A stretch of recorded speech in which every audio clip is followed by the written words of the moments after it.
Hello friends, welcome to our channel study for you. So guys, जैसा कि आज जो आपका एसएससी जीडी का 27 जनवरी का सेकंड शिफ्ट का एग्ज़ाम हो गया दोस्तों, जिसका जो है मैं आपको बिल्कुल 100% एक्यूरेट आंसर के साथ जो है इस वीडियो में बताऊंगा। तो देख लेते हैं कि किस प्रकार के जो है आज आपके 27 जनवरी के सेकंड शिफ्ट के एग्ज़ाम में जो है प्रश्न पूछे गए हैं। उससे पहले एक बात और दोस्तों, कि जिन्होंने भी अगर चैनल को सब्सक्राइब नहीं किया है तो एसएससी जीडी कांस्टेबल से रिलेटेड पल पल की अपडेट के लिए जो है चैनल को सब्सक्राइब ज़रूर कर दीजिएगा। और बगल में ही आपको एक बेल आइकन यानी घंटे का निशान भी दिख रहा होगा, तो आप उसे भी जो है ज़रूर प्रेस कर दीजिएगा। तो चलिए वीडियो को स्टार्ट करते हैं।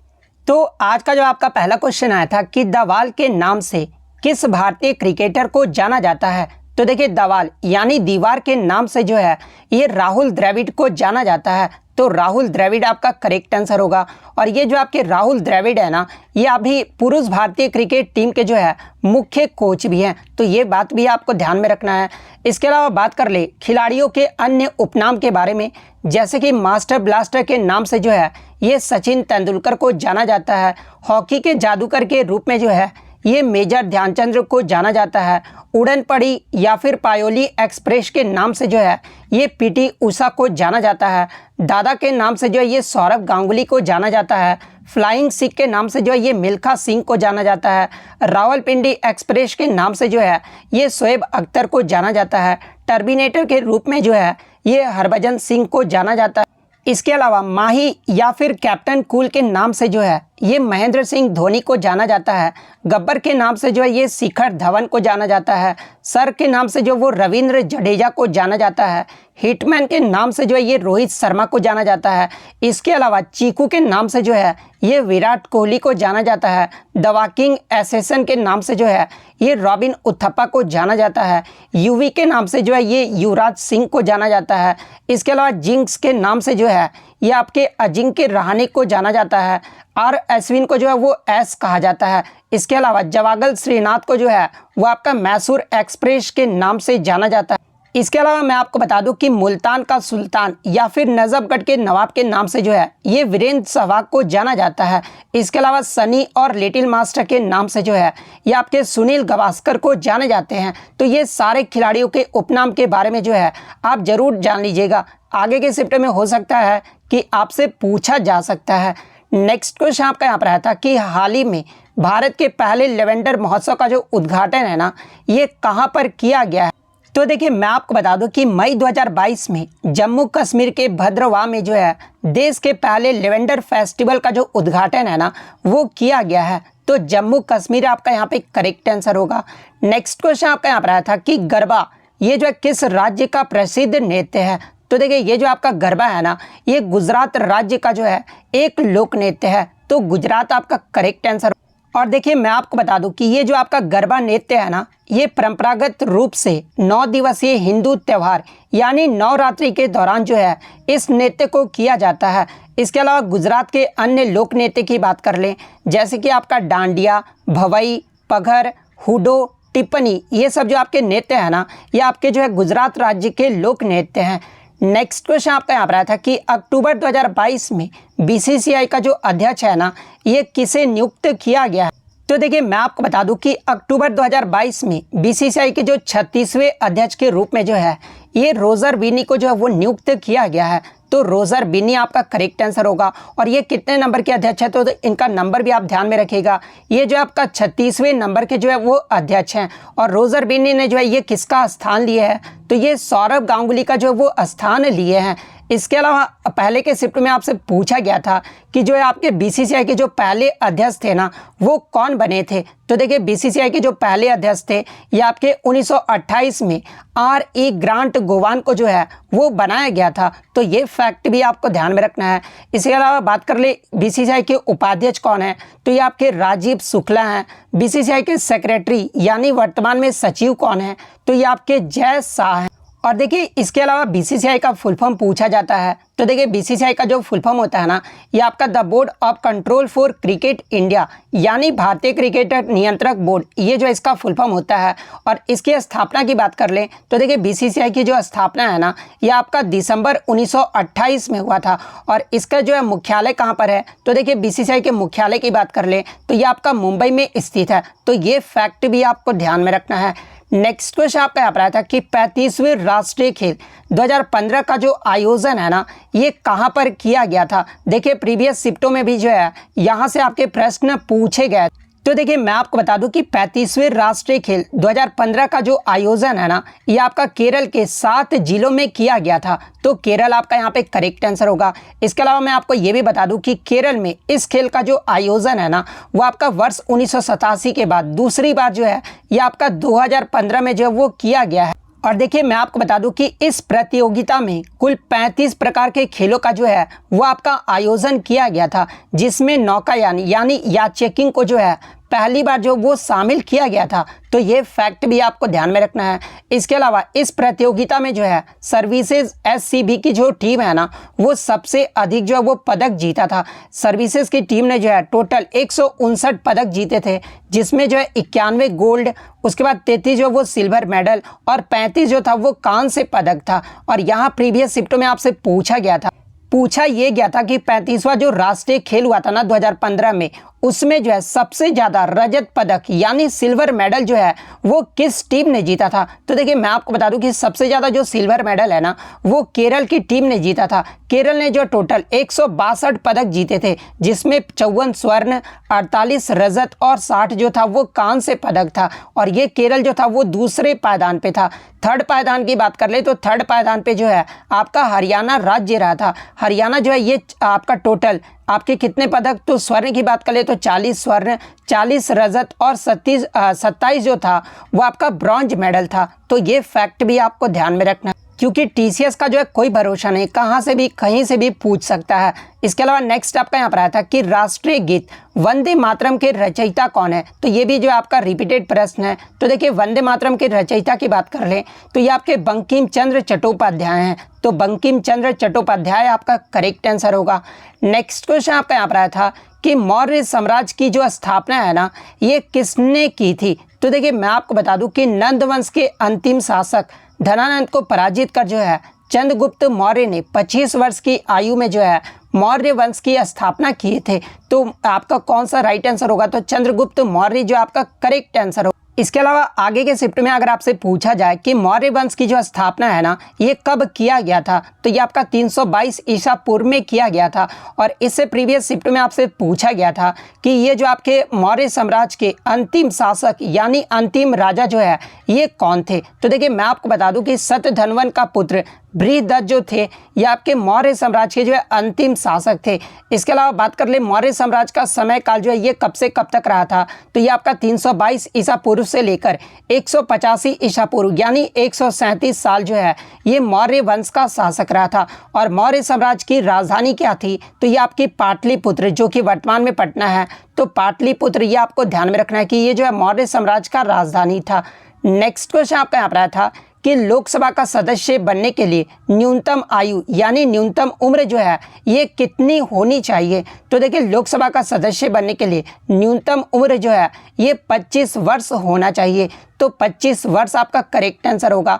वहीं अगर राज्यसभा का सदस्य बनने के लिए न्यूनतम आयु की बात कर ले तो ये आपका 30 वर्ष होना चाहिए। वहीं अगर बात कर ले राज्य के विधानसभा का सदस्य बनने के लिए जो है न्यूनतम उम्र 25 वर्ष होना चाहिए। और राष्ट्रपति बनने के लिए कम से कम जो है वो 35 वर्ष उम्र होना चाहिए। तो ये सारे फैक्ट जो है आपको ध्यान में रखना है। नेक्स्ट क्वेश्चन आपका यहाँ पर आया था कि निम्नलिखित में से किस समिति की सिफारिश पर जो है संविधान में मौलिक कर्तव्य को जो वो शामिल किया गया था। तो देखिए मैं आपको बता दूं कि सरदार स्वर्ण सिंह समिति के सिफारिश पर मौलिक कर्तव्य को जो है 42वें संविधान संशोधन अधिनियम 1976 के द्वारा जो है 10 मौलिक कर्तव्यों को जो है आपका जोड़ा गया था। तो सरदार स्वर्ण सिंह समिति आपका करेक्ट आंसर होगा। बात कर ले वर्तमान में मौलिक कर्तव्यों की संख्या कितनी है, तो ये आपका 11 मौलिक कर्तव्य है। और 11वां जो मौलिक कर्तव्य है ना, ये आपका 86वें संविधान संशोधन 2002 के माध्यम से जो है इसे जोड़ा गया था। और भारतीय संविधान में जो आपका अनुच्छेद 51A है ना, ये आपका मौलिक कर्तव्य से संबंधित है। और कौन सा भाग मौलिक कर्तव्य से संबंधित है? तो देखिए भाग 4 का ए जो है ये आपका मौलिक कर्तव्य से संबंधित है। तो इतने फैक्ट जो आपको ध्यान में रखना है। इसके अलावा मौलिक कर्तव्य जो है किस देश के संविधान से लिया गया है? तो ये आपका रूस देश के संविधान से लिया गया है। नेक्स्ट क्वेश्चन आपका यहाँ पर आया था कि C2H5OH ये जो किसका रासायनिक सूत्र होता है? तो देखिए C2H5OH जो है ये आपका इथाइल अल्कोहल का जो है सूत्र होता है। तो इथाइल अल्कोहल आपका करेक्ट आंसर। नेक्स्ट क्वेश्चन आपका यहाँ पर आया था कि बेरोजगार युवाओं को स्वरोजगार देने के लिए जो है कौन सी योजना चलाई गई थी? तो देखिए मैं आपको बता दूं कि PMRY यानी प्रधानमंत्री रोजगार योजना जो है एक केंद्र सरकार की पहल थी, जिसका उद्देश्य जो है बेरोजगार युवाओं को स्वरोजगार देने का जो है अवसर प्रदान करना था। तो प्रधानमंत्री रोजगार योजना आपका यहाँ पे करेक्ट आंसर होगा। नेक्स्ट क्वेश्चन आपका यहाँ पर आया था कि IT एक्ट ये जो आपका कब आया था? तो देखिए अगर IT एक्ट के फुल फॉर्म की बात कर ले तो इंफॉर्मेशन टेक्नोलॉजी एक्ट यानी सूचना तकनीकी अधिनियम इसका फुल फॉर्म होता है। और भारतीय संसद द्वारा पारित एक अधिनियम है जो कि आपका 17 अक्टूबर 2000 ईस्वी को जो है यह आपका IT एक्ट को लागू किया गया था। तो 17 अक्टूबर 2000 आपका यहाँ पे करेक्ट आंसर होगा। और देखिए मैं आपको बता दूं कि 27 अक्टूबर 2009 को जो है एक घोषणा के द्वारा इसमें जो है वो आपका संशोधित किया गया था। इसके अलावा मैं आपको बता दूं कि ये जो आपका सूचना प्रौद्योगिकी अधिनियम है ना, इसे 2000 में भारत का पहला साइबर कानून है जो कि भारत में ई-कॉमर्स के लिए जो है वो आपका कानूनी बुनियादी ढांचा जो है वो आपका प्रदान करता है। इसके अलावा एग्जाम में यहाँ से प्रश्न बनता है कि IT एक्ट 2000 में जो है कितने खंड, कितने अध्याय और कितने अनुसूची में जो ये आपका विभाजित किया गया था? तो देखिए मैं आपको बता दूं कि IT एक्ट 2000 में जो है 94 खंड, 13 अध्याय और 4 अनुसूचियों में जो है ये आपका विभाजित किया गया था। तो ये फैक्ट भी आपको ध्यान में रखना है। नेक्स्ट क्वेश्चन आपका यहाँ पर आया था कि on Indian railway the standard length of rails in a broad gauge track is यानी भारतीय रेल में जो है बड़ी लाइन ब्रॉड गेज ट्रैक की जो लंबाई है ना वो कितनी होती है? तो देखिए मैं आपको बता दूं कि भारत में 3 प्रकार के जो आपके रेल गेज जो है वो देखे जा सकते हैं। पहला जो रेल गेज होता है वो आपका ब्रॉड गेज है और ये भारत के साथ साथ जो है ये दुनिया में सबसे अधिक इस्तेमाल किया जाने वाला जो है वो आपका रेल गेज है। और इसके अगर चौड़ाई की बात कर लें तो देखिए आपका जो ये जो आपका ब्रॉड गेज का चौड़ाई होता है ना वो आपका 1676 मिलीमीटर होता है। वहीं अगर मीटर में बात कर ले तो 1.67 मीटर जो है वो आपका ब्रॉड गेज का जो है वो चौड़ाई होता है। तो अगर चौड़ाई पूछा गया था तो 1.67 मीटर आपका करेक्ट आंसर हो। और देखिए सेकंड जो गेज होता है ना वो आपका मीटर गेज होता है। मीटर गेज की जो चौड़ाई है ना वो आपका 1000 मिलीमीटर होता है। थर्ड जो होता है वो आपका नैरो गेज होता है और नैरो गेज की जो आपकी चौड़ाई है वो 762 मिलीमीटर से लेकर 610 मिलीमीटर के बीच में होता है। और ये जो आपका नैरो गेज होता है ना ये ज़्यादातर पहाड़ी क्षेत्रों में जो है इसका उपयोग किया जाता है। लेकिन बच्चों ने बताया कि इसमें जो है लंबाई के बारे में पूछा गया था। तो देखिए मैं आपको बता दूं कि भारतीय रेलवे ने बड़ी लाइन के लिए जो है 13 मीटर जो कि पहले आपका 12.8 मीटर था तो 13 मीटर जो इसकी लंबाई होती है। तो अगर 13 मीटर ऑप्शन में दिया गया था तो 13 मीटर आपका करेक्ट आंसर होगा। वहीं अगर मीटर गेज और नैनो गेज पटरियों की बात कर ले तो देखिए मीटर गेज में जो आपका 12 मीटर और जो कि आपका पहले 11.8 मीटर था। और वहीं अगर बात कर ले आपका नैरो गेज की तो ये भी आपका जो है 12 मीटर का जो लंबाई था वो निर्धारित किया गया था। तो आप बताइएगा कि क्वेश्चन एग्जैक्टली क्या पूछा गया था। नेक्स्ट क्वेश्चन आपका यहाँ पर आया था कि एक आपका जो है रिएक्शन दे दिया गया था यानी जब आयरन को कॉपर सल्फेट के साथ रिएक्शन करवाया जाता है तो ये आपका फेरस सल्फेट और कॉपर देता है। तो ये जो आपका रिएक्शन यानी अभिक्रिया जो दिया गया था ना पूछा गया था कि ये किस अभिक्रिया का जो है एक उदाहरण। तो देखिए ये जो आपका रिएक्शन है ना ये आपका विस्थापन प्रतिक्रिया यानी डिस्प्लेसमेंट रिएक्शन का जो है एक उदाहरण है। और ये डिस्प्लेसमेंट रिएक्शन का उदाहरण क्यों है तो आप यहाँ पे क्लियरली देख सकते हैं कि जो ये आपका कॉपर सल्फेट है ना ये किसको विस्थापित कर रहा है तो ये आपका जो है तांबा यानी Cu को जो है वो आपका विस्थापित कर दे रहा है। और देखिए ये जो आपका फेरस यानी जो आपका आयरन होता है ना तो यानी लोहा जो होता है ये सबसे अधिक प्रतिक्रियाशील होता है। यानी अगर कंपेयर करें इसके बारे में कॉपर से तो ये कॉपर से जो है अधिक प्रतिक्रियाशील होता है। इसलिए यहाँ पर जो आपका रिएक्शन होगा वो आपका डिस्प्लेसमेंट रिएक्शन होगा। नेक्स्ट क्वेश्चन आपका यहाँ पर आया था कि ब्रिटिश भारत के समय भारत के जो है कितने % आबादी जो है ये कृषि से आजीविका प्राप्त करती थी। तो देखिए मैं आपको बता दूं कि ब्रिटिश भारत के समय 85% जनसंख्या जो है अपनी आजीविका के लिए कृषि पर जो वो निर्भर करते थे। लेकिन मैं आपको ये भी बता दूं कि राष्ट्रीय आय में कृषि का जो योगदान था ना वो लगभग आपका 50% था। तो 85% आपका यहाँ पे करेक्ट आंसर होगा। नेक्स्ट क्वेश्चन आपका यहाँ पर आया था कि रमन कुट्टी नायर किस नृत्य से संबंधित है। तो देखिए मैं आपको बता दूं कि कलामंडलम रमन कुट्टी नायर जिनका 2013 में निधन हो गया था और ये आपके कथकली नृत्य से संबंधित है। तो कथकली आपका यहाँ पे करेक्ट आंसर होगा। अगर इनके पुरस्कार की बात कर ले तो 1974 में इन्हें जो संगीत नाटक अकादमी पुरस्कार से सम्मानित किया गया था। 2004 ईस्वी में जो है संगीत नाटक अकादमी फेलोशिप अवार्ड से सम्मानित किया गया था और 2007 में जो है इन्हें पद्म भूषण पुरस्कार से सम्मानित किया गया था। तो ये फैक्ट भी आपको ध्यान में रखना है। नेक्स्ट क्वेश्चन आपका यहाँ पर आया था कि लावनी ये जो किस राज्य का लोक नृत्य है। तो देखिए ये जो आपका लावनी है ना ये महाराष्ट्र राज्य का एक लोक नृत्य है। तो महाराष्ट्र आपका करेक्ट आंसर होगा। नेक्स्ट क्वेश्चन आपका यहाँ पर आया था कि अगस्त 2022 में राष्ट्रपति का जो नया सचिव है ना ये किसे नियुक्त किया गया है। तो देखिए मैं आपको बता दूं कि अगस्त 2022 में राजेश वर्मा को जो है ये राष्ट्रपति का नया सचिव नियुक्त किया गया है। तो राजेश वर्मा आपका करेक्ट आंसर होगा। नेक्स्ट क्वेश्चन आपका यहाँ पर आया था कि गणतंत्र का जो विलोम शब्द पूछा गया था। तो देखिए गणतंत्र का जो विलोम शब्द होता है ना वो आपका राजतंत्र होता है। तो राजतंत्र आपका करेक्ट आंसर होगा।